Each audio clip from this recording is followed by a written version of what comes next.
현재 중국의 상황이 심상치 않습니다. 바로 중국과 대만의 관계에 긴장감이 높아지고 있으며 중국의 여러 굴기들에 모두 문제가 생기기 시작했기 때문입니다. 중국은 지금 대만 군사기지를 모형으로 만들어 실전 훈련을 하고 있는 것으로 알려졌습니다. 따라서 현재 양안 관계가 최대 긴장 국면을 맞아 한국의 역할도 중요해지고 있습니다. 구독과 좋아요 한 번씩 부탁드립니다. 한편 중국은 한반도와 일본을 견제하기 위해 산둥반도에 미사일 레이더를 배치해왔습니다. 이에 미국 군사 매체도 이 레이더는 일본 전역을 커버할 수 있다고 밝혔습니다. 그런데 얼마 전 산둥반도에서 한반도와 일본을 향하던 미사일과 레이더가 대만 해협으로 옮겨졌다고 관계자들은 전했습니다. 또한 중국은 내년 6월 예정된 국제축구대회 개최를 포기했습니다.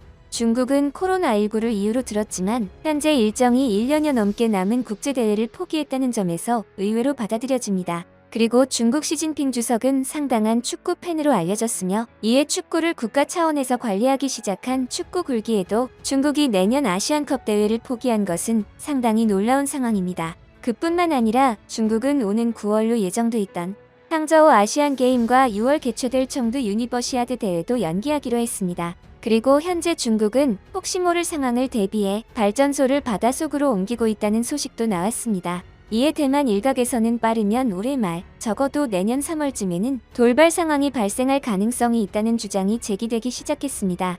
한편 대만에 대한 긴장감이 나날이 고조되자 한국과 일본이 이에 어떠한 대응을 할지에 국제사회의 이목이 집중되고 있습니다. 특히 중국이 앞서 미사일 레이더를 옮긴 산둥반도를 가장 빨리 대응할 수 있는 나라가 한국이기에 관심이 쏠리고 있습니다. 그래서 대만은 현재 한국과의 군사동맹을 바라고 있는 실정입니다. 하지만 한국은 남북한 문제로 대만의 직접적인 군사 지원은 생각하고 있지 않죠. 따라서 현재 대만은 한국 외에도 일본의 도움을 요청하고 있는데요. 그런데 전문가들은 일본이 대만의 최후방국이기는 하지만 과연 일본이 대만의 요청에 응답할지는 미지수라고 말합니다. 실제로 그동안 일본은 대만을 친구국가로 여겨왔지만 군사 문제에 있어서는 냉정했던 것이 사실입니다. 실제로 대만 당국이 지난 2019년 2월 중국 군용기 정보를 교환하는 상설 협력기구를 일본에 요청했지만 거부당한 것이 알려졌습니다.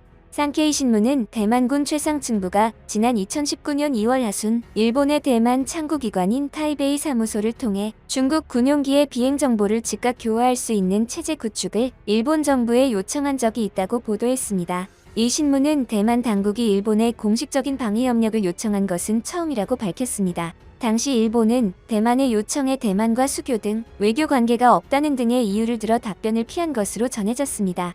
그런데 반도체를 비롯한 여러 사안에서는 양국이 서로 긴밀하며 둘도 없는 우방국인 것처럼 말하더니 군사 문제가 닥치니 협력을 안 한다는 것이 잘 이해가 가지 않는 상황입니다. 따라서 현재 대만의 돌발 상황이 발생했을 때 대만의 상황에 동참할 국가가 분명하지 않은 상황입니다. 한편 양안의 상황이 고조되자 미국 국무부는 공식 사이트에서 대만은 중국이라는 표현을 삭제한 사실이 밝혀지면서 미중 간의 공방이 가열되고 있습니다. 그리고 조 바이든 미국 대통령의 한일 순방 일정이 확정되면서 중국의 견제도 본격화하는 양상이 연출됐습니다.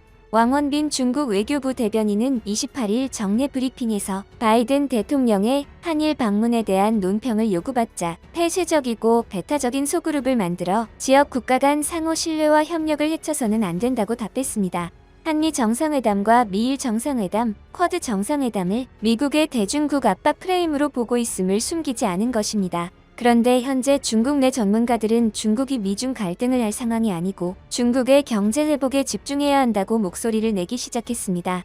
현재 중국 시진핑 주석은 사면임을 하기 위해 노력하고 있습니다. 하지만 영원할 것 같던 시 주석의 시나리오에도 커다란 악재가 나타났습니다. 다름 아닌 중국의 악화일로로 치닫고 있는 경제 상황입니다. 현재 가을 당대회를 앞둔 민감한 시기에 중국의 경제가 바람 앞에 촛불처럼 흔들리기 시작했습니다. 경제가 하락하고 국민들의 삶이 힘들어지게 되면 시 주석의 장기 집권의 명목이 흔들릴 수밖에 없습니다. 더 큰 문제는 이 같은 경제 상황 악화가 현재 중국의 가장 오판으로 꼽히는 제로 코로나 정책에서 나오기 시작했다는 것입니다.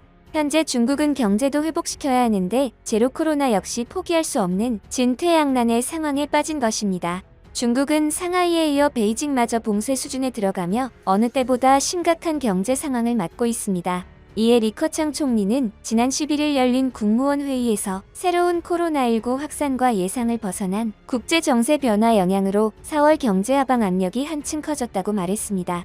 경제 사령탑이 중국 경제가 어려움에 빠졌다는 사실을 스스로 인정한 것입니다. 특히 중국 정부는 그동안 경제 악화의 원인을 이야기할 때 국제 국내 환경 변화라는 모호한 표현을 써왔는데 리 총리는 이번 회의에서 처음으로 코로나19를 명시적으로 언급했습니다.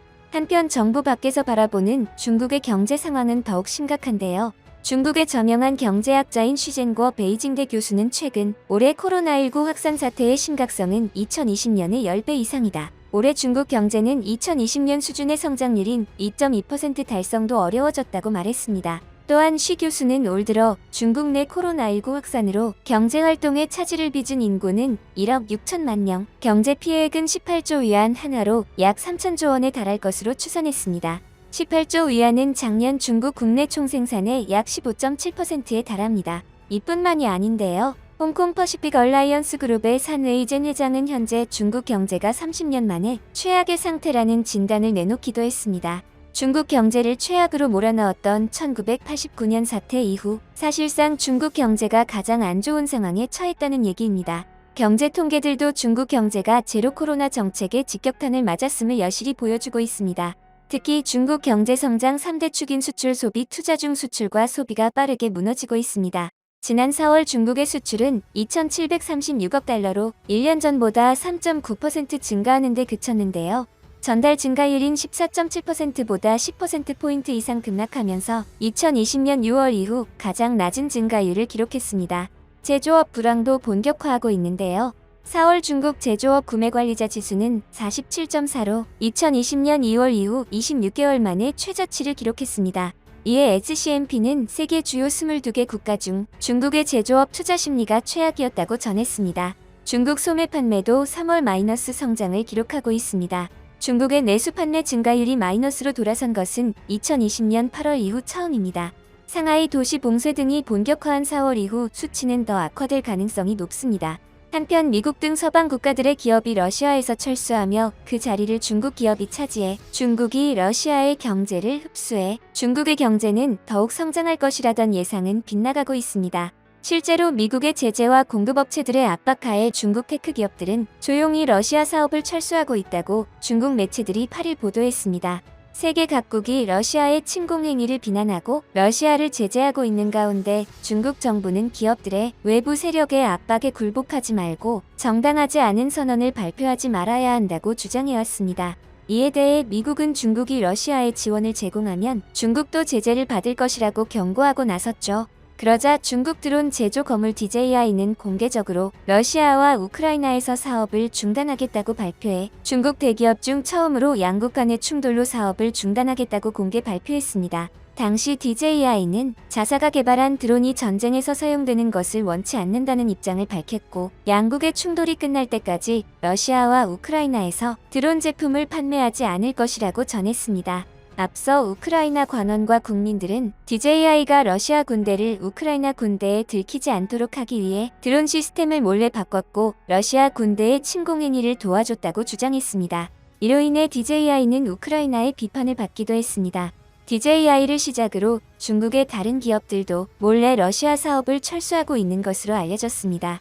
관계자는 러시아 시장에서 주도적인 지위를 차지하는 중국 대기업들은 공개적으로 입장을 밝히지 않았지만 러시아 시장에서의 출하량을 줄이고 있다고 밝혔습니다. 실제 출하량 삭감과 사업을 철수하고 있는 중국 대기업은 샤오미와 레노버 등이 포함된 것으로 알려졌습니다. 관계자는 중국 기업의 제품을 공급하고 있는 미국 반도체 기업은 자사의 제품을 중국 고객사들을 통해 러시아로 운송되지 않도록 중국 고객사들의 세계 각국의 제재를 지켜야 한다고 요구했다고 말했습니다. 이처럼 미국의 제재 행동이 중국 기업에 입힌 타격이 커지면서 우크라이나 사태를 계기로 미국과 중국 간의 갈등이 확대될 가능성이 높아 보입니다. 현재 중국은 대만과의 갈등을 고조시키고 있지만 현재의 중국의 상황을 보면 자국의 경제를 먼저 살펴야 할 것으로 보입니다. 또한 중국은 대만을 시작으로 국제사회에서 자신들의 영향을 확대하려 하지만 현실은 러시아처럼 국제사회에서 고립을 자초하고 있습니다. 오늘 영상도 시청해주셔서 감사드리며 내일 다시 찾아오겠습니다.